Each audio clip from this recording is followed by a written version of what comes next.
ॐ अज्ञानतिमिरन्धस्य ज्ञानाञ्जनशलाकया चक्षुरुन्मिलितं येन तस्मै श्रीगुरुवे नमः। श्रीचैतन्यमनोभीष्टं स्थापितं येन भूतले स्वयं रूपा कदा मह्यं ददाति स्वपदान्तिकम् वन्देऽहं श्रीगुरु श्रीयुतापदकमलं श्रीगुरून् वैष्णवं श्रीरूपं साग्रजातं सहगणा रघुनाथान्वितं तं सजीवम् साद्वैतं सावधूतं परिजनसहितं कृष्णचैतन्यदेवम् श्रीराधा कृष्णपादान् सहगणा ललिता श्रीविशाखान्वितां च नमो ॐ विष्णुपदाय कृष्णपृष्ठाय भूतले श्रीमते भक्तिवेदान्त स्वामिनीति नामिने नमस्ते सरस्वती देवे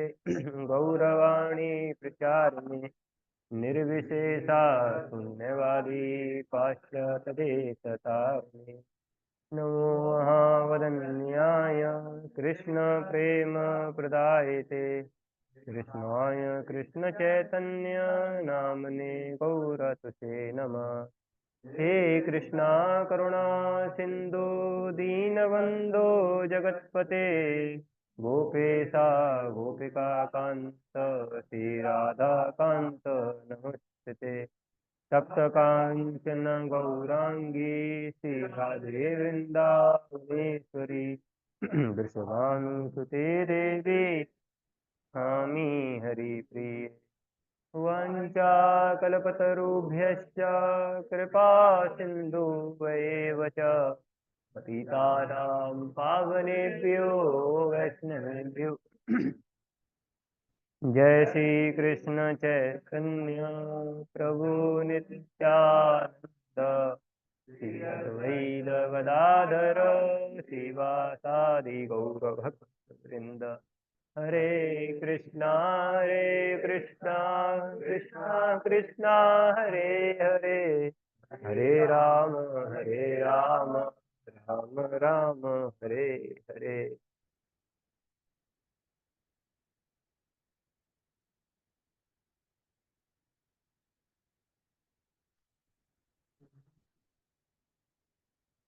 हरे कृष्ण।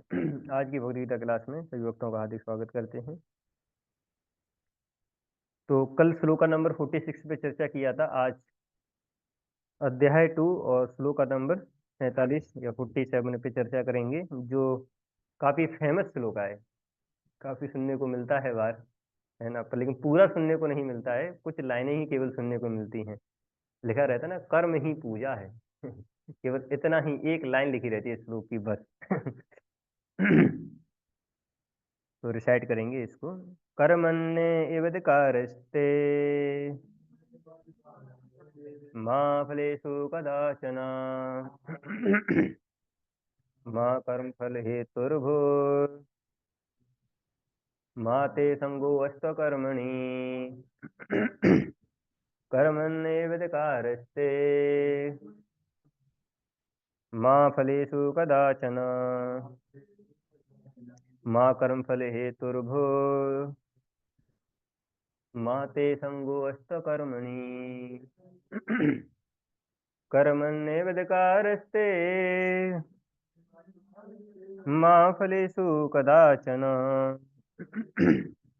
मा कर्मफल हेतुर्भुर् मा ते संगोऽस्त्व कर्मणि। अनुवाद और तात्पर्य भाई एसी भक्ति वेदांत स्वामी शिला प्रभुपाद जी के द्वारा। शिला प्रभुपाद जी की जय। अनुवाद: तुम्हें अपना कर्म कर्तव्य करने का अधिकार है, किंतु कर्म के फलों के तुम अधिकारी नहीं हो। तुम ना तो कभी अपने आप को अपने कर्मों के फलों का कारण मानो और ना ही कर्म ना करने में कभी आसक्त हो। तात्पर्य: यहाँ पर 3 विचारणीय बातें हैं। कर्म, या जिसको बोलते हैं स्वधर्म होता है जो, विकर्म और तथा अकर्म, ये 3 कर्म हैं। कर्म या स्वधर्म वे कार्य हैं जिनका आदेश प्रकृति के गुणों के रूप में प्राप्त किया जाता है। अधिकारी की संपत्ति के बिना किए गए कर्म विकर्म कहलाते हैं और अकर्म का अर्थ है अपने कामों को ना करना। तो भगवान ने अर्जुन को उपदेश दिया है कि वह निष्क्रिय ना हो, अपितु फल के प्रति आसक्त हुए बिना अपना कर्म करे। कर्म फल के प्रति आसक्त रहने वाला भी कर्म का कारण है। इस तरह वह ऐसे कर्म फलों का भोक्ता होता है। जहां तक निर्धारित कर्मों का संबंध है, वे तीन उप श्रेणियों के हो सकते हैं, यथा नित्य कर्म, आपत्कालीन कर्म तथा इच्छित कर्म। नित्य कर्म फल की इच्छा बिना शास्त्रों के निर्देशानुसार सतोगुण में रहकर किए जाते हैं। फल युक्त कर्म बंधन के कारण बनते हैं, अतः ऐसे कर्म अशुभ हैं। हर व्यक्ति को अपने कर्म पर अधिकार है, किंतु उसे फल से अनासक्त होकर कर्म करना चाहिए। ऐसे निष्काम कर्म निस्संदेह मुक्ति पथ की ओर ले जाने वाले हैं। अतः भगवान ने अर्जुन को फल आसक्ति रहित होकर कर्म या स्वधर्म के रूप में युद्ध करने की आज्ञा दी। उसका युद्ध विमुख होना आसक्ति का दूसरा पहलू है। ऐसी आसक्ति से कभी मुक्ति पथ की प्राप्ति नहीं हो पाती। आसक्ति चाहे स्वीकारात्मक हो या निषेधात्मक, वह बंधन का कारण है। अकर्म पाप में है, अतः कर्तव्य के रूप में युद्ध करना ही अर्जुन के लिए मुक्ति का एकमात्र कल्याणकारी मार्ग था। तो यहाँ पे भगवान कृष्ण जो है अर्जुन को बोल रहे हैं कि फल की चिंता मत करो, कर्म करो। और प्रभुपाद जी कर्म को बहुत अच्छे से यहाँ पे समझाए हैं कि कैसे कर्म जो है उसको तीन हिस्सों में डिवाइड किया गया है। एक तो जो हमारा स्वधर्म जो होता है कर्म सकाम कर्म, एक होता है विकर्म, एक होता है अकर्म। तो कर्म जो है वो हमारी प्रेस्क्राइब जो ड्यूटीज होती हैं, जो भी वर्णाश्रम के अनुसार जो ड्यूटी डिसाइड की गई है हमारी, वो उस कर्म में आती हैं। वो यहाँ पे प्रभुपाद जी बोल रहे हैं, हमें तात्पर्य में बता रहे हैं कि भगवान कृष्ण अर्जुन को यही बोल रहे हैं कि जो अर्जुन, तुम अपने कर्म से भगो मत, है ना। तुम क्षत्रिय हो तो क्षत्रिय का जो धर्म होता है वो क्या होता है, फाइट करना होता है। तो अभी अधर्म फैल रहा है, तो भगवान कृष्ण उनको बोल रहे हैं कि युद्ध करना चाहिए तुमको, तो युद्ध करो। तो क्योंकि उसका जो धर्म है वहां पे वो क्या है, युद्ध करना है। पर लेकिन अर्जुन क्या है, वो कह रहे कि हम तो युद्ध करेंगे ही नहीं। वो चल रहा था, तो उनको इंस्पायर कर रहे हैं, गीता का ज्ञान दे रहे हैं भगवान। तो अभी आज उसके बारे में थोड़ा और चर्चा आया है कि कैसे भगवान बता रहे हैं अर्जुन को कि तुम रिजल्ट पे मत जाओ, है ना। इसकी टेंशन मत लो कि तुम्हारा जीत होगा या हार होगा। तुमको किस पे जाना है, केवल कर्म पे जाना है। ऑफ कोर्स इस वाले श्लोक के, इस वाले श्लोक को काफी एंगलों से ही देखा जा सकता है। कोई इस वाले श्लोक को अपने मेटरी लाइफ में लगाता है ना। या कभी कभी भक्त जो है इस वाले श्लोक को डिफरेंट डिफरेंट जगहों के हिसाब से इसको बताते हैं, और ऑफ कोर्स वो वैसा है भी। तो इस वाले श्लोक का एक डिवोशनल एस्पेक्ट भी है, मतलब बहुत ऊंचे लेवल तक का डिवोशनल एस्पेक्ट है जो भगवान बताना चाह रहे हैं यहाँ पे। तो ऑफ कोर्स जो हमारे आचार्य होते हैं या जो हमारे वरिष्ठ वैष्णव जो होते हैं, वही हमको ये दिखा सकते हैं कि भगवान यहाँ पे क्या बताना चाह रहे हैं, है ना, इसी एक श्लोक से। तो अभी यहाँ पे जो है प्रभुपाद जी जो बता रहे हैं, तो वो कह रहे हैं कि जो कर्म है वो तीन कैटेगरी में है, तो कर्म विकर्म और तथा अकर्म। तो इसलिए यहाँ पे बता रहे हैं कि अर्जुन को जो है, जो क्षत्रिय जो धर्म है उसका उसका पालन करना चाहिए। फिर कह रहे हैं कि विकर्म क्या होता है, जो अथॉरिटी के अगेंस्ट हो जाता है, मतलब जो शास्त्रों के अगेंस्ट हो गया, है ना। जो शास्त्र में दे रखा है वो नहीं कर रहा है व्यक्ति, उसके अगेंस्ट जा रहा है, तो उसको विकर्म की कैटेगरी में डाल दिया गया है। तीसरा है अकर्म। अकर्म का हो गया कुछ करे, वो कहेगा भाई भगवान बोल रहे हैं काम तो करो और फल की चिंता मत करो, है ना। बताओ भाई, अगर कोई काम करने जा रहा है और फल की चिंता ही ना करे, है, वो तैयारी कर रहा है आईआईटी जेई की, पर लेकिन भगवान बोल रहे हैं कि तुम ये मत देखो कि तुम्हारी रैंक क्या आएगी, पहली आएगी, 100वीं आएगी, 1000 वाली आएगी, क्या आएगी। तो बस लगे रहो, है ना, दिन रात मेहनत करते रहो। कोई करेगा ऐसे काम? मान लीजिए कोई पकवान बनाने जाए, खाने खाने को, खुद के खाने के लिए, और पूरा मेहनत कर रहा है बनाने में, उसको बोला जाए कि बाद में जाके तुमको मिलेगा नहीं ये खाना जो तुम बना रहे हो। तो कोई करेगा ऐसे काम? कोई नहीं करेगा, तो लेजीनेस आ जाएगा ना व्यक्ति में। तो तीसरा क्या है उसमें, अकर्म। तो तो उसको भी खंडन किया गया है कि ऐसा नहीं कि फिर ऐसा सोच के कि भाई फल की चिंता मत करो तो काम ही नहीं करो, है ना, लेजीनेस ही आ जाए। हाँ, काम किसके लिए करना है, क्या करना है, तो वो हमको पता रहना चाहिए।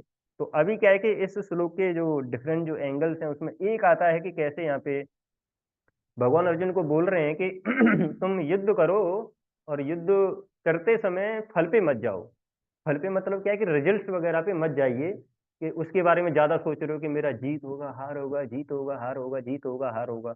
पता पड़ा जीत होगा हार होगा इसी के सोचने के चक्कर में तुम मारे जाओ जब तक दुर्योधन बाण चला देगा मर भी जाओगे क्योंकि कुछ बहुत सारे संसार में लोग हैं जो कि रिजल्ट्स पे बहुत ज्यादा जाते हैं। जब व्यक्ति रिजल्ट्स वगैरह पे जाता है, परिणाम पे जाता है, तो जिस कार्य को करके वो जितना अचीव कर सकता है, जितना पा सकता है, उतना नहीं पा पाता है फिर वो। जब वो व्यक्ति ज्यादा रिजल्ट के बारे में सोचने लग जाता है। जैसे प्रैक्टिकली अगर देखा जाए, कुछ जो बच्चे जो तैयारी करते हैं एग्जाम्स वगैरह की, कुछ स्टूडेंट जो कि ज्यादातर रिजल्ट पे ही आश्रित जो हो जाते हैं कि मेरा सिलेक्शन होगा या नहीं होगा, होगा या नहीं होगा, कितना रैंक आएगा, मैं 100 में आ पाऊंगा या नहीं आ पाऊंगा, 1000 में आ पाऊंगा नहीं आ पाऊंगा, आईआईटी कानपुर मिल पाएगा कि नहीं मिल पाएगा, वहां पे जाके इस्कॉन में जाना है तो ऐसे करके वो बड़ा पूरा कैलकुलेशन करता रहता है ना, अरे नहीं बॉम्बे ज्यादा अच्छा रहेगा, है ना, वहाँ पे मेट्रो ये सारी चीजें चलती रहती हैं, शटल वगैरह अच्छा है ना, अरे नहीं नहीं नहीं दिल्ली ज्यादा अच्छा रहेगा, घर के पास में ही है ये। ऐसे करके क्या है कि वो ज्यादातर किस पे चला जाता है, वो बाद वाली दुनिया में चला जाता है। मतलब जो एग्जाम देने के बाद में जो आने वाला है उसके बारे में सोच रहा है बस वो, आईआईटी दिल्ली अच्छा रहेगा, जोधपुर वाला अच्छा रहेगा, कानपुर वाला अच्छा रहेगा, बीएचयू अच्छा रहेगा, मेरा सिलेक्शन होगा या नहीं होगा, ये मेरा फ्रेंड है ये तो ज्यादा तैयारी कर रहा है ना, दिन रात लगा हुआ है, ऐसा तो नहीं इसका हो जाए मेरा ना हो। तो ऐसे जो स्टूडेंट होते हैं जो हमेशा रिजल्ट के बारे में ही सोचते रहते हैं, है ना, कि इस इसको इसको करके मेरे को क्या मिलने वाला है, क्या मिलने वाला है, यहाँ मिलेगा है या नहीं मिलेगा, तो क्या होगा इस स्टूडेंट के साथ में, इसका रिजल्ट जो आने वाला होगा उससे भी बेकार आने आएगा इसका रिजल्ट। क्योंकि ज्यादातर इसकी जो एनर्जी है वो किसमें चली गई, ये सोचने है कि मेरे को क्या मिलेगा अरे भाई तुम एंडेवर तो करो। खैर ऑफ कोर्स इसी लेक्चर में आगे भी देखेंगे हम कैसे, मतलब जो भी हम कार्य करते हैं उसका जो रिजल्ट है 5 चीजों पे डिपेंड करता है, तो वो देखेंगे। तो उसमें से क्या है कि जो एक एंडेवर वाला पार्ट है वो गड़बड़ कर रहा है अभी यहाँ पे, क्योंकि वो रिजल्ट के बारे में नहीं सोच रहा है बस केवल। एक स्टूडेंट है, उसने क्या किया, गोल बनाया। गोल क्या बनाया कि भाई आईआईटी में हमको सिलेक्शन पाना है। वो तो सबका ही होगा भाई तैयारी करने से पहले कि मेरे को आईआईटी में सिलेक्ट होना है, ये तो सबका ही गोल रहेगा। हाँ, पर लेकिन अब उसने जो गोल बना लिया है, अब उसका वो प्रोसीजर पे वर्क करेगा कि अब इसका जो प्रोसीजर वो क्या है, कि कोचिंग जाना है, कोचिंग में जाके अटेंटिवली हियरिंग करनी है, वहाँ पे जाके जो टीचर बता रहे हैं, फिर टीचर जो होमवर्क देगा फिर उसको करना है ना, फिर जो दिया जाएगा फिर उसमें जो डाउट आएंगे उसको पूछना है, जो टेस्ट होंगे उसको देना है। ये जो व्यक्ति है वो इस पे फोकस करेगा। कोई ऐसा बोलेगा प्रोसेस के दौरान कि अरे ये तो भटक गया गोल से, है ना, इसको तो याद ही नहीं है कि इसका आईआईटी में सिलेक्शन होना है ना, ये तो पता नहीं किस चीज में लग गया। और जबकि यही व्यक्ति जो है वो असली गोल को प्राप्त करने की प्रोसेस में है, तो वो व्यक्ति तो केवल सोच रहा है। अब इसने गोल बनाया है, अब ये प्रोसेस में लग गया है, तो अब वो प्रोसेस में लग गया, अगर उसको वो करेगा तो उसको वो गोल मिल जाएगा। तो इसलिए यहाँ पे क्या बता रहे हैं, कर्मण्य कर्मण्य एवं अधिकारस्ते। तो इसमें क्या है कि कर्म जो है, जो मतलब जो वर्क वाला है, उस पे आपका अधिकार है, उसको करिए आप पर लेकिन उसके बाद में फल पे मत जाइए, फल की चिंता मत करिए। तो ये भगवान यहाँ पे बताना चाह रहे हैं। तो वो स्टूडेंट जो कि केवल इस वाले पार्ट पे जाते हैं कि भाई हमको अपना एंडेवर करना है ना, और उसके बाद में तो रिजल्ट हमारे हाथ में है ही नहीं, ऐसे जो स्टूडेंट हैं उनको ज्यादा सक्सेस मिलता है। वो जो स्टूडेंट जो कि हमेशा केवल यही प्लान बनाते रहते हैं, ज्यादा सक्सेस नहीं पा पाते हैं। ये तो ऐसे ही हो गया, अगर मान लीजिए किसी को दिल्ली जाना है, यहाँ से दिल्ली जाना है ना, मान लीजिए गाड़ी मिल गया उसको, तो दिल्ली जाने के लिए सबसे पहले वो क्या करेगा, थोड़ा देखेगा भाई कहाँ से कैसे जाना है मेरे को, है ना। तो जब वो देखेगा पूरा उसने बना लिया, है ना, फिर पूछ, ऐसा भी हो सकता है पूछेगा रास्ते में, है ना। तो ऐसा नहीं कि बस जब यहाँ से निकला और पूछने लगा सारा स्टेट के बाहर ही कि बताना भाई दिल्ली का रास्ता किधर से जाता है, ऐसे पूछेगा वो खुद तो कंफ्यूज है ये, सामने वाला को भी कंफ्यूज कर देगा क्या पता सामने वाले को तो पता भी ना हो है ना, कि दिल्ली वगैरह है भी इस वाले इंडिया में, के भारत में है या नहीं। अरे हो भी सकता है, क्या पता नहीं पता हो, है ना, वो कहेगा भाई ये क्या है गोरखपुर का रहने वाला, कहीं बाहर गया ही नहीं, न्यूज वगैरह सुनता नहीं है, कुछ पता ही नहीं है इंडिया के बारे में उसको गोरखपुर के बारे में पता है बस केवल तो अब ये जो व्यक्ति है केवल वो दिल्ली की रट अगर लगाएगा तो पहुंच नहीं पाएगा, हाँ, पर लेकिन उसने काम किया है थोड़ा कि भाई पहले दिल्ली जाने के लिए मेरे को क्या करना है, गोरखपुर से बाहर जाके पहले क्या पड़ता है गुरुजी रास्ते में, अयोध्या से पहले जो भी रूट जाता होगा, तो मतलब अयोध्या मान लीजिए कि अयोध्या पहुंचना है, फिर वहां से लखनऊ पहुंचना है, फिर लखनऊ से आगरा की तरफ जाएंगे, फिर आगरा से यमुना एक्सप्रेस वे पकड़ के दिल्ली की तरफ पहुंच जाएंगे। इतना अगर उसने स्टडी किया हुआ है तो अब वो जाके क्या पूछेगा बाहर जाके कि अयोध्या के लिए रास्ता किधर है, या और वर्क किया हो तो छोटा और पूछेगा, तो उसको मिलेगा ना सॉल्यूशन। तो अब क्या है कि गोल उसका है दिल्ली पहुंचना, पर लेकिन पहुंच कैसे रहा है, थोड़ा पूछ पूछ के। तो ये है मतलब कि ज्यादा क्या है कि अब अगर आप पूरा ही एकदम एंड पार्ट पे अगर आप चले गए तो काम नहीं बनेगा। तो इसलिए क्या है कि जो व्यक्ति जो है एंडेवर पे ज्यादा जो फोकस करते हैं, उनको ज्यादा ये संभावना रहती है कि उनको ज्यादा अच्छा रिजल्ट मिल जाए। और दूसरा कि जैसा कि भगवत गीता में बताया है कि ये जो रिजल्ट वाला जो पार्ट है वो अपने हाथ में वैसे भी नहीं रहता है। है ना। जैसे प्रभुपाद जी बता रहे हैं ना, यहाँ पे तीन तीन एक्टिविटीज हैं, प्रेस्क्राइब ड्यूटी, कैप्रिशियस वर्क और इन एक्शन। तो उसमें जो प्रेस्क्राइब ड्यूटीज हैं, तो जो हमारे लिए बनी हुई हैं जो ड्यूटीज, उनको हमको बस केवल उनको करना है और फल की चिंता नहीं करना है। इसका स्पिरिचुअल एस्पेक्ट ये है कि यहाँ पे जो ये कर्म करने को जो भगवान बता रहे हैं वो बोल रहे हैं कि फल की अपेक्षा मत करो। अब इस संसार में कोई भी व्यक्ति अगर कर्म करने जाएगा, मान लीजिए किसी कंपनी में गया, वो काम कर रहा है वहां पे बढ़िया फर्स्ट क्लास 10 घंटा 12 घंटा, और उसको ऐसा बोला जाए कि भाई ये तुम फल की चिंता मत करो, सैलरी की चिंता मत करो, बस केवल कंपनी में काम करते रहो, तो क्या वो काम कर पाएगा उस कंपनी में? बोले वही भैया यार, यही इसी की वजह से तो कर रहा हूँ मैं। केवल इसी की वजह से तो कर रहा हूँ, ये तुम 30 की जगह अगर 40,000 कर दोगे तो मेरा 10 घंटे की जगह 12 घंटे का काम हो जाएगा, है ना। हाँ, पर लेकिन तुमने सैलरी अगर नहीं दिया तो फिर हम काम नहीं कर पाएंगे। तो अभी भगवान बोल रहे हैं कि फल की चिंता मत करो, तो ये कब हो पाएगा ये काम? भाई कोई ऐसा काम जिसमें फल की चिंता बिना किए ही कोई काम कर दे तो वो कौन सा काम हुआ है? भौतिक संसार का तो काम हो नहीं सकता। यहाँ पे तो हमेशा ही हर एक एक्टिविटी में अपेक्षा है। आप किसी वर्कर को लेके आ जाओ, उससे बोलो झाड़ू पोंछा लगा दो भाई यहाँ पे, उसके बाद में कहाँ है? ये पूछेगा कोई स्कूल है उसमें टीचर वगैरह की लगा दी, भाई टीचर पढ़ाओ चलो बच्चों को, पढ़ाने के बाद में क्या पूछेगा? कहाँ है? तो इस संसार में किसी व्यक्ति को कुछ भी काम दो, उसके बाद में एंड पार्ट पे क्या आता है, ये कहाँ है ना। अब उसको ये बोल दो ये नहीं मिलने वाला है तुमको, काम करेगा वो नहीं करेगा, तो भगवान बोल रहे फल की चिंता मत करो तुम। ऐसा है। तो ये काम होता है जब हम भगवान की सेवा करते हैं। तो भगवान क्या बोल रहे हैं कि तुम मेरी सेवा करो। जब भगवान की तुम सेवा करोगे तो उसमें फल की चिंता हमको नहीं करनी है। तो ये यहाँ पे एक एक और मीनिंग है इसका। तो ऑफ कोर्स इसको भी डिस्कस करेंगे थोड़ा अगर समय रहेगा अपने पास में। तो ये दो तीन वो हैं इसके एंगल्स। तो इसलिए जो रिजल्ट जो है हमारे हमारे हाथ में नहीं रहता है। ये 5 चीजों पे डिपेंड करता है। तो भगवद गीता में एक श्लोक है, उसको थोड़ा देखेंगे कि वो चीज क्या 5 चीजें हैं जिसपे ये डिपेंड करता है। तो ये भगवान बताते हैं अर्जुन को 18वें अध्याय में, और श्लोक नंबर 14 है। इसमें बताया गया है यहाँ पे अधिष्ठानम तथा कृता। तो यहाँ पे अधिष्ठानम बोला गया प्लेस, और तथा कृता मतलब ऑल्सो द वर्कर। तो अधिष्ठानम मतलब जो प्लेस जो होता है उस पर डिपेंड करता है। मान लीजिए आपको कुकिंग करनी है, तो ऐसा थोड़ी नहीं कि यहीं पे कुकिंग चालू कर देंगे। कहाँ पे जाना पड़ेगा कुकिंग करने के लिए? किचन में जाना पड़ेगा भाई। तो उस प्लेस पे डिपेंड करता है। तो उसको यहाँ पे कंपेयर किया गया है प्लेस ऑफ एक्शन। तो प्लेस ऑफ एक्शन क्या है? वो हमारी बॉडी है। ये प्लेस ऑफ एक्शन है, इससे हम जो है अपना कार्य करेंगे। मतलब ये जो बॉडी है उसको तो लगाएंगे कार्य करने में। तो ये हमारा क्या हो गया? प्लेस ऑफ एक्शन हो गया। उसके बाद बोला गया तथा कृता, मतलब काम करने वाला जो परफॉर्मर है ना।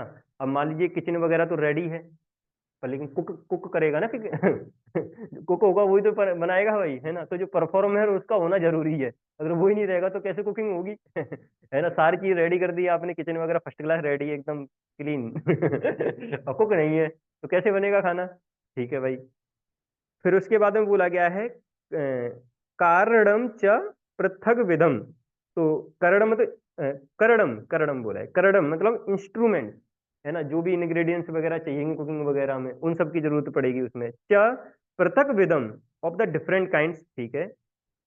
विविधाश्च पृथक चेष्टा, मतलब विविधाः का मतलब होता है यहाँ पे वेरियस, चा पृथक, चेष्टा का मतलब है सेपरेट एंडेवर्स। मतलब उसमें क्या क्या चाहिएगा, एक तो प्लेस ऑफ एक्शन मतलब बॉडी हो गया, वो परफॉर्मर हो गया, various senses and many different kinds of endeavours. मतलब जब कुकिंग करते समय तो क्या होगा, बहुत सारे मसाले वगैरह पुटअप करने पड़ेंगे ना। कभी मसाला डाल रहा है, सब्जी डाल रहा है, नमक डाला उसने, बहुत सारी चीजें डालेगा, वो धुलेगा सब्जी को, कितने सारा एंडेवर करना पड़ेगा तब जाके उसकी सब्जी बनेगी, है ना। तो भगवान बता रहे हैं केवल इससे भी काम नहीं चलेगा कि आपने इतना सब कुछ कर दिया और आप कहो कि आपकी सब्जी बन गई। किस चीज पे और डिपेंड करेगा, तो बता रहे हैं देवम, देवम च एवात्र पंचमम। मतलब जो फिफ्थ वाला जो कारण है वो क्या है, देवम मतलब द सुप्रीम। वो सुप्रीम क्या है यहाँ पे, द अल्टीमेट सुपर सोल। ठीक है, these are the 5 factors of action. तो व्यक्ति को जब ये समझ में आ जाएगा कि भाई ये जो मेरा रिजल्ट है वो इन 5 चीजों के ऊपर डिपेंड करता है, तो उसकी एक राइट अंडरस्टैंडिंग है। अदरवाइज उसको ऐसा लगे कि बस मैंने एंडेवर किया और इतने एंडेवर करके मेरे को ये रिजल्ट मिलना ही है, तो ये मूर्खता कहलाएगा। क्योंकि इस संसार में आईआईटी जेईई की तैयारी या नीट की तैयारी तो बहुत सारे स्टूडेंट करते हैं, सब फर्स्ट क्यों नहीं आ जाते हैं? अगर ये इस बात पे डिपेंड करता है कि एंडेवर ही सब कुछ है ना। या अगर जैसे नीट का जो एग्जाम है, आईआईटी जेईई का एग्जाम है, उसको अगर 5 बार कराया जाए, 5 बार अगर उस एग्जाम को लिया जाए, तो टॉप 10 की जो लिस्ट होती है ना स्टूडेंट की, वो बदल जाएगी।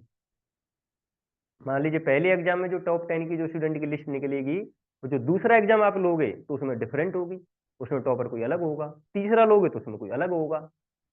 तो इसका मतलब तो भाई अगर कोई ये बोले कि एनडेवर पे ही मैं फर्स्ट रैंक लेके आ जाऊंगा, तो मूर्खता है ना उसकी। क्योंकि दूसरा एग्जाम ले लिया जाएगा तो और कोई बन जाएगा टॉपर। तो मान लीजिए वो हुआ ना ऐसा ही, मान लीजिए 5 सेट है पेपर के, पहला सेट अगर आईआईटी जेईई वाले ने निकाला तो ये टॉपर बन गया, और अगर दूसरा दिया होता तो कोई और बनता भाई। तो इसका मतलब ये तो इसके हाथ में है ही नहीं, वो तो इस पे डिपेंड करे कौन सा सेट दिया जा रहा है, उससे आएगा फर्स्ट रैंक निकल के।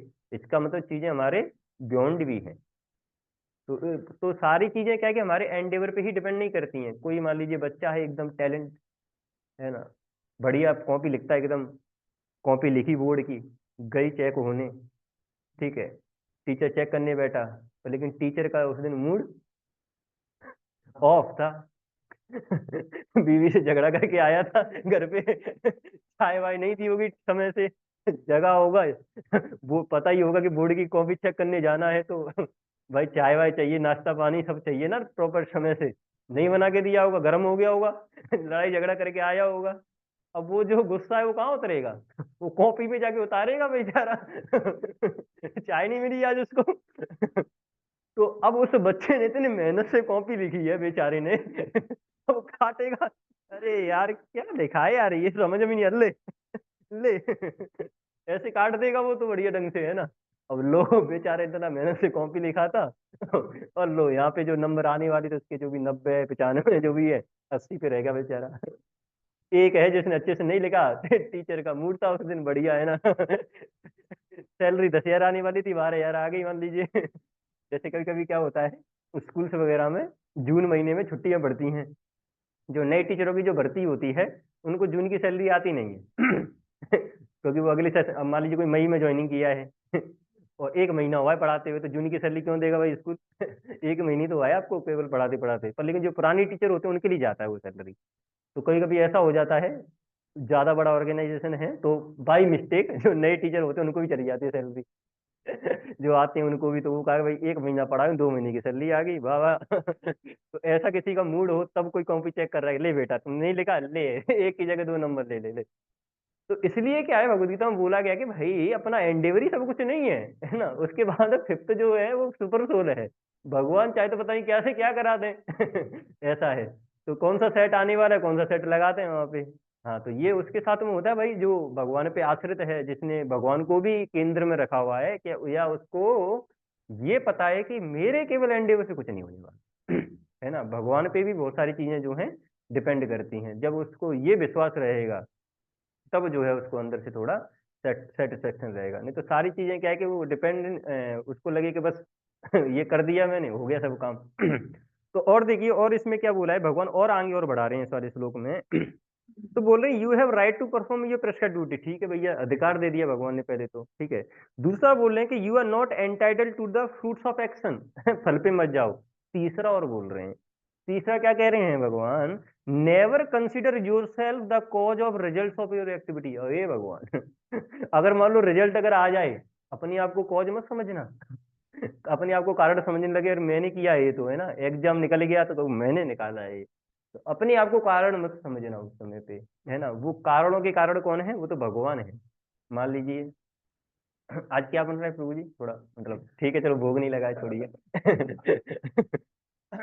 तो मान लीजिए कोई जो है, क्या बनाए, रबड़ी। चलिए ठीक है, रबड़ी बनाना है, रविंद्र प्रभु जी रबड़ी बनाने गए। ठीक है, तो सबसे पहले जाएंगे, कढ़ाई वगैरह लेंगे, दूध वगैरह डालेंगे, फ्लेम चलाएंगे। ठीक है, उसके बाद में थोड़ा खोलेगा, उफान आएगा उसमें, फिर चलता रहेगा, धीरे धीरे पकेगा पूरा का पूरा। फिर बाद में जाके शुगर डाला जाएगा, है।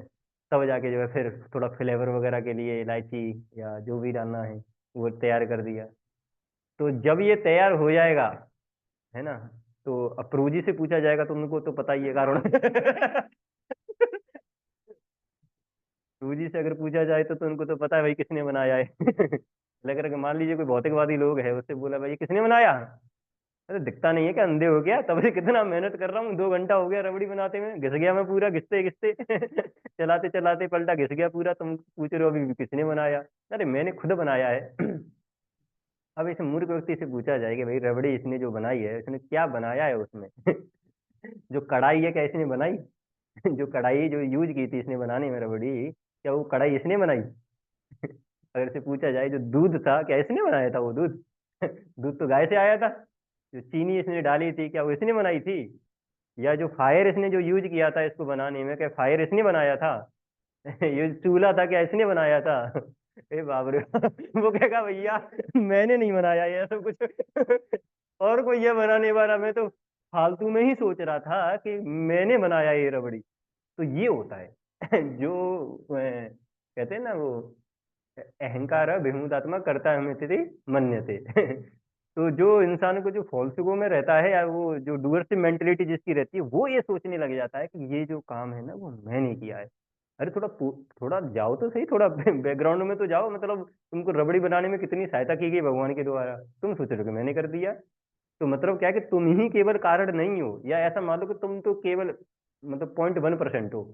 सारा तो भगवान अरेंजमेंट करके दे रहे हैं उस रबड़ी को बनाने में। बताओ, सारी चीजें तो इंग्रेडिएंट सारे के सारे भगवान ने दिए, सारी चीजें तुम कह रहे हो कि हमने बना दी, और सब कुछ नहीं होता तो कैसे बना लेते। तो इसलिए जो भी हम सारी चीजें करते हैं तो उसमें वो आना चाहिए, ये ग्रेटिट्यूड भगवान के लिए आना चाहिए कि ये सारे जो काम है वो भगवान कर रहे हैं।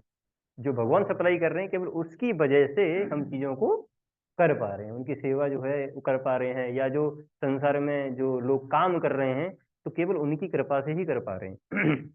है ना। लोग जो है बस फालतू में सोचने लग जाते हैं। जैसे सोशल वर्कर्स होते हैं ना, खाना वगैरह जो देते हैं फ्री में, तो वो कहते हैं ना, मतलब भगवान के पास में जाओ, है ना, तो दिया तुमको, वो कहता है नहीं दिया, हम तो मांग रहे थे सुबह से, हमें डेली ब्रेड दे दो, डेली ब्रेड दे दो, डेली ब्रेड दे दो। है ना। तो ये कम्युनिस्ट जो होते हैं वो ऐसे करके भगवान के पास में बेचते हैं, नहीं मिलता उनको चर्च में, फिर बाहर आते हैं अब हमसे मांगो। तो फिर कहते हैं कि हो communist, please give us our daily bread, ऐसे करके मांगते हैं। वो कहते हैं अच्छा लो तो खाओ। ठीक है, फिर कैसे बताओ किसने दिया, भगवान ने दिया या हमने दिया। तुम भगवान के पास में गए थे मांगने तो मिला, नहीं मिला। अच्छा हमारे पास में तो मिला, यस मिला, तो कौन भगवान है, आप ही हो। देने वाले। तो इन दोनों मूर्खों से पूछा जाए, जिसको मिला वो जो ब्रेड है, और इससे पूछा जाए कि भाई ये जो ब्रेड है वो कहाँ से लेके आया। जो ब्रेड देने वाला ये जो बन रहा है लेके कहाँ से आया, कहाँ से बना ये वाला ब्रेड। तो सारी चीजें तो भगवान ने जो दी है प्रकृति में, वो है, उससे मिला हुआ है ना। वो सारी चीजों के थ्रू हम ये बनाया गया है, तब तुम दे पा रहे हो।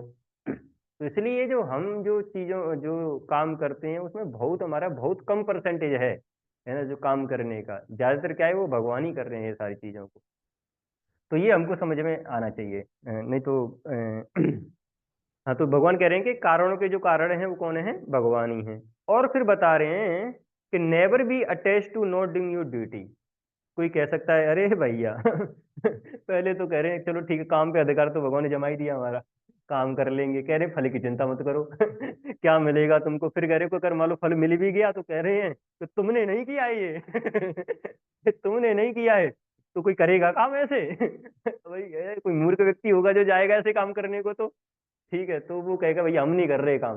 तो भगवान फिर चौथी लाइन बोल देते हैं उसके लिए, क्या बोल देते हैं उसके लिए चौथी लाइन, माते संगोष्ठ अकर्मणि, कि never be attached to not doing your duty, कि तुमको क्या करना है, अटैच भी मत होइए कि तुम ऐसा बोलने लगो कि मैं ड्यूटी नहीं करूंगा फिर, है ना, ये भी भगवान कंडेम कर रहे हैं, तुमको ड्यूटी फिर भी करनी है। तो ऐसे ही अर्जुन को बोल रहे हैं कि अर्जुन तुम अटैच मत हो कि तुम ये बोल रहे हो कि मैं फाइट नहीं करूंगा, ये भी एक अटैचमेंट है, रॉन्ग अटैचमेंट, ये सेंस ग्रेटिफिकेशन को ही लीड करता है। तुम सोच रहे हो कि फैमिली मेंबर्स मेरे बच जाएंगे तो उनके साथ मैं भोग भोगूंगा, तो ये इसको नहीं दर्शाता है कि तुम रिनाउंस कर रहे हो चीजों को, ये भी एक अटैचमेंट है ना। जैसे प्रभुपाद जी बता रहे हैं ना, अटैचमेंट, अटैचमेंट जो वर्ड है वो किसी एक अच्छे चीज के लिए या किसी बेकार चीज के लिए, दोनों ही बेकार है ना। मान लीजिए किसी का घर के प्रति बहुत ज्यादा आसक्ति हो गया है, कोई बोले घर के प्रति तो आसक्ति होना चाहिए भाई, है ना, तो वो टेक केयर वाला पार्ट अलग है, आसक्ति अलग है ना। तो आसक्ति अगर किसी ने रख लिया तो कल को कुछ होता है, चोट लगी वो हो गई और ये घबरा जाएगा, ये क्या हो गया वो क्या हो गया। और जो जिंदगी जो सच्चाई है, तो पिताजी माता मतलब माँ बाप जो हैं तो एक समय बाद वो गुजर भी जाएंगे संसार से, है ना। जो बेटा का उम्र मान लीजिए 50 का होगा तो उसके 50 का 40 का जो भी होगा तो माँ बाप को जाना पड़ेगा। बहुत ज्यादा आसक्त है तो घबरा जाएगा ना व्यक्ति, टेक केयर करना है, लेकिन इसका भी सच्चाई तो पता होना चाहिए कि भाई अटैचमेंट अगर रखेगा तो परेशान हो जाएगा व्यक्ति। ऐसी नेगेटिव चीजों से तो खैर हमको पता ही है, उनसे तो आसक्ति वैसे भी नहीं रहनी चाहिए। तो इसलिए जो आसक्ति जो है, अटैचमेंट जो है पॉजिटिव और नेगेटिव के लिए भगवान यहाँ पे कंडेम कर रहे हैं, जो प्रभुपाद जी यहाँ पे लिख रहे हैं। तो कह रहे हैं भगवान अर्जुन को, तो इसलिए तुम क्या करो, युद्ध करो। तो भगवान बता रहे हैं कि इसलिए इंसान को जो है अपने काम करना चाहिए, उसके अलावा फल की चिंता ना करे वो। और दूसरा चीज, उसके बाद में जो रिजल्ट्स आते हैं तो उसमें ज्यादा बहुत उत्साह नहीं हो जाना चाहिए, अरे मैंने किया मैंने किया मैंने किया। और कभी ऐसा भी नहीं कि लेजीनेस आ जाए कि हम काम भी ना करें। तो ये इस वाले श्लोक का ठीक है काफी। इसी का जो स्पिरिचुअल जो पार्ट है, मतलब प्योर वाली बात की करें तो भगवान यहाँ पे और क्या बताना चाह रहे हैं। जैसे अगर जैसे कमेंट्री वगैरह पढ़े ना तो अलग अलग रस्ते आता है वो। जैसे तो एक महाराज बता रहे थे कि भगवान यहाँ पे जो बताना चाह रहे हैं कि कर्मण्य एवं अधिकारस्ते, मतलब तुम्हारा जो कर्म पे जो अधिकार है ना, वो क्या है कि वो तुम्हारा सेवा पे है। मतलब तुमको हम किस चीज के लिए बोल रहे हैं कि तुम सेवा करो, और सेवा में क्या है कि फल की चिंता मत करो। और तुम जो सेवा कर रहे हो तो उसमें जो कारण है वो क्या है, मैं स्वयं ही हूँ उसका कारण, है ना। और ऐसा भी नहीं कि तुम सेवा ना करो। तो इसको कैसे समझा जा सकता है कि भगवान जो बोल रहे हैं वो ऐसा नहीं बोल रहे हैं कि तुम भौतिक संसार का जो काम है उसको करो। कोई कह सकता है अरे हाँ चलो भगवान ने अलाउ कर दिया काम करने के लिए, है ना, ठीक है, वो तो जो हमारी जो प्रेस्क्राइब ड्यूटीज है मैं तो वो करना है, जैसे इस श्लोक में बताया गया। तो लेकिन इसका भी एक हायर वर्जन है कि भगवान और क्या बताना चाह रहे, तुम मेरी सेवा करो डायरेक्ट ये बोलना चाह रहे हो वहां पे वो तो उसका एक ऐसा मान लीजिए कि थोड़ा जैसे होता है ना जैसे क्वालिटी कुछ कोई प्रोडक्ट है ना, कोई मिल्टन का है, कोई बोरोसिल का है, या कोई एकदम थर्ड क्लास कंपनी का है ना, तो लेकिन है तो वैसे ही ना। मान लीजिए आपने 1 लीटर का कोई वेसल मंगाया, तो डिफरेंट डिफरेंट कंपनी हो सकती है उसकी, तो ऐसी क्या है कि इसका भी एक स्टैंडर्ड हो गया तो भगवान कह रहे काम करो, पर लेकिन काम में भी तो हो सकते हैं ना, एक तो होगी भगवान की डायरेक्ट सेवा, एक हो गया कि ऐसे करके कोई प्रेस्क्राइब ड्यूटी होगी हमारी, ठीक है। तो भगवान बोल रहे हैं कि तुम जो है क्या करो, मेरी सेवा करो डायरेक्ट। तो भाई जब अगर हमने अगर ये सुन लिया उसके बाद में तो पागल ही हो जाएंगे, अरे यार जो हम कर रहे हैं वो तो सब बेकार चला गया हमारा। तो इसलिए थोड़ा समझना चाहिए कि कम से कम अगर हम भगवान की डायरेक्ट सेवा नहीं कर पा रहे हैं, ठाकुर जी की सेवा अगर डायरेक्ट नहीं कर पा रहे हैं, तो कम से कम जो दूसरा जो काम कर रहे हैं तो उसमें जो भगवान बता रहे हैं उसको फॉलो करना चाहिए। तो फल पे ज्यादा आश्रित ना है और भगवान को कारण मानना चाहिए, और जो भगवान बता रहे हैं वो करना चाहिए। अब फल पे आश्रित ना हो, अपना काम करना चाहिए। तो भगवान कैसे बताना चाह रहे हैं कि जो भी जो फल है उसको क्या करना चाहिए, अगर आपको सेवा उसको बनाना है तो जो भी फल आएगा उसको किसको अर्पित करना चाहिए, भगवान को अर्पित करना चाहिए। नहीं तो वो क्या हो जाएगा, वो एक यूजलेस लेबर जैसा, जो लेबर जो काम करती है जाके कहीं पे, वैसा काम बन जाएगा वो तो, है ना। बस क्या कि अपनी इंद्र तृप्ति के लिए काम किया, है ना, या केवल समाज सेवा के लिए अगर किसी ने काम किया, भगवान बोल रहे हैं कि तुम मेरी सेवा करो, तब जाके इस कर्म बंधन से क्या होगे, तुम मुक्त होंगे। तो ये यहाँ पे भगवान बताना चाह रहे हैं। तो इसलिए जो भी मतलब हम काम करते हैं, तो अगर वो डायरेक्ट अगर सेवा नहीं हो पा रहा है, तो कम से कम जो इनडायरेक्ट हम सेवा कर रहे हैं, कुछ भी हो सकती है वो, कोई मान लीजिए स्टूडेंट जो है कोई एजुकेशन अगर पा रहा है, तो ये इनडायरेक्ट सेवा है। पर इनडायरेक्ट ये कब बनेगा, जब वो उस एजुकेशन से अगर मान लो कुछ कमाता है, या उसको एक हाई डिग्री मिल जाती है, तो उसको भगवान की सेवा में लगाता है, तब जाके जो है वो भगवान की सेवा बनती है। तो काम तो कुछ भी कर सकते हैं हम, जैसे प्रेशर ड्यूटीज में जो भी आ रही हैं अपने जो है, जो स्वधर्मा जो होता है अंदर का, या नेचर जो होता है उसके अकॉर्डिंग कुछ भी काम कर सकते हैं, बस उसको भगवान से कनेक्ट कर दीजिए, तो वो क्या बन जाता है, हमारा सेवा बन जाता है। इसलिए तो रूप गोस्वामी जैसे बताते हैं ना, जैसे मान लीजिए जैसे गृहस्थ का जो धर्म होता है, जैसे चैरिटी होता है, तो जैसे डिवोटी डोनेशन वगैरह देते हैं, तो उससे क्या हो जाता है, जैसे हम चर्चा ही किए थे, कल ही चर्चा किए थे, तो वो क्या बन जाता है पूरा का पूरा, वो प्रसाद बन जाता है ना। तो वो क्या है कि भगवान ऐसा नहीं कह रहे हैं कि अरे तुम जो है फल की चिंता मत करो, तो फल की चिंता मत करने का मतलब है कि काम करो, तुम मेरे को ऑफर करोगे, उसके बाद में प्रसाद लो, भोग पे मत जाओ तुम, है ना। प्रसाद को यूज करो एक तरीके से, है ना, कि तुम जो है कुछ तुमने जो भी कमाया, उसका जो भी तुमको लगता है, खैर रूप गोस्वामी, सनातन गोस्वामी, रूप गोस्वामी तो बोलते हैं कि 50% जो भी हम कमाते हैं उसका 50% भगवान की सेवा में लगा देना चाहिए। वो थोड़ा इसलिए भी है क्योंकि जहाँ पे हम डोनेशन वगैरह देते हैं, या हमने जो कमाया उसका अगर 50% अगर सेवा में अगर लगा दिया, तो ऑटोमेटिकली जो इंसान है अटैच हो जाएगा यहाँ पे, क्योंकि जहाँ पे इंसान देता है वहां से अटैच हो जाता है। तो ये अच्छी चीज है ना। जैसे कहते हैं ना, हमको कभी भी किसी भी चीज का गर्व नहीं होना चाहिए ना, प्राउड नहीं होना चाहिए, पर लेकिन प्राउड इस बात का होना कि मैं भगवान का दास हूँ। तो ये प्राइड अच्छा है कि मैं भगवान का दास हूँ। तो इसलिए क्या है कि जो अटैचमेंट है वो किससे होना चाहिए, वो भगवान से होना चाहिए। तो ये अटैचमेंट सही है। तो वो अटैचमेंट कब होगा, जब हम भगवान की सेवा करते हैं, तब अटैचमेंट आता है। जैसे मदर जो है चाइल्ड से अटैच कब होती हैं, जब सेवा करती रहती हैं, तभी वो अटैचमेंट आता है। अदरवाइज हर एक जो मदर जो होती हैं, वो दूसरे बच्चों के प्रति उनका वो अटैचमेंट क्यों नहीं आता है, अपने बच्चे के प्रति क्यों आता है अटैचमेंट उतना। देखा गया है ना, स्वाभाविक है ये तो भाई, कोई भी मदर है दूसरे के प्रति इतना अटैचमेंट थोड़ी नहीं रहता है ना। ऐसा भी हो सकता है इसको डांट दें, या अपने बच्चे के लिए उसको बोल दें भाई तुम इधर जाओ उधर जाओ, मान लीजिए कोई बच्चा सीट पे बैठा हुआ है, ठीक है, अपने बच्चे को बैठाने के लिए उसको हटा दें कि तुम थोड़ा साइड में हो जाओ, इसको बैठने दो, है ना, मतलब देखा गया है ऑफकोर्स। तो वो क्यों अटैचमेंट क्रिएट हुआ, क्योंकि सेवा हुआ है वहां पे। तो जहाँ पे सेवा का आदान प्रदान होता है, वहां पे अटैचमेंट आता है। तो ये जो अटैचमेंट है वो किसके लिए होना चाहिए, वो भगवान के लिए होना चाहिए। तो जो हम कर रहे हैं, तो ऐसा हो सकता है कोई डायरेक्टली अगर भगवान की सेवा कर रहा है, अच्छी बात है, पर लेकिन जो इनडायरेक्टली कर रहा है, तो उसको अगर भगवान से अटैच होना है, भगवान की सेवा करना है, तो अपना जो भी वो या तो एजुकेशन ले रहा है या कुछ वो कमा रहा है, तो उसका कुछ जो परसेंट है वो भगवान की सेवा में लगाना चाहिए। 50% तो खैर बहुत ज्यादा हो जाता है आजकल। आजकल इन द सेंस कर दें तो बहुत अच्छी बात है। पर लेकिन कम से कम 10% जो है भगवान की सेवा में लगाना चाहिए, कम से कम अथॉरिटी जो डिवोटीज हैं उनसे डिस्कस करके, क्योंकि सिचुएशंस पे डिपेंड भी करता है काफी। पर लेकिन ऐसा है कि अगर ये हम करते हैं तो हम भगवान की सेवा कर रहे हैं, अदरवाइज नहीं तो भगवान की सेवा वो नहीं हो रही है। अगर मान लीजिए इंसान केवल कमा रहा है, अपने केवल सेंस एंजॉयमेंट के लिए अगर वो लगा रहा है, तो वो भगवान की सेवा नहीं हो रही है। तो सारा जो हमारा काम है वो किसके लिए होना चाहिए, भगवान के सेटिस्फेक्शन के लिए होना चाहिए। तो ये इस श्लोक में मतलब डिस्कस किया गया है, जो भगवान बता रहे हैं कि भाई हमारा सेवा करिए, है ना, और उसके बाद में फल पे मत जाइए। और भी किया जा सकता है डिस्कस। ठीक है, यहीं पे विराम लेते हैं, हरिनाम संकीर्तन के लिए भी जाना है, किसी को कोई क्वेश्चन पूछना है तो पूछ सकते हैं।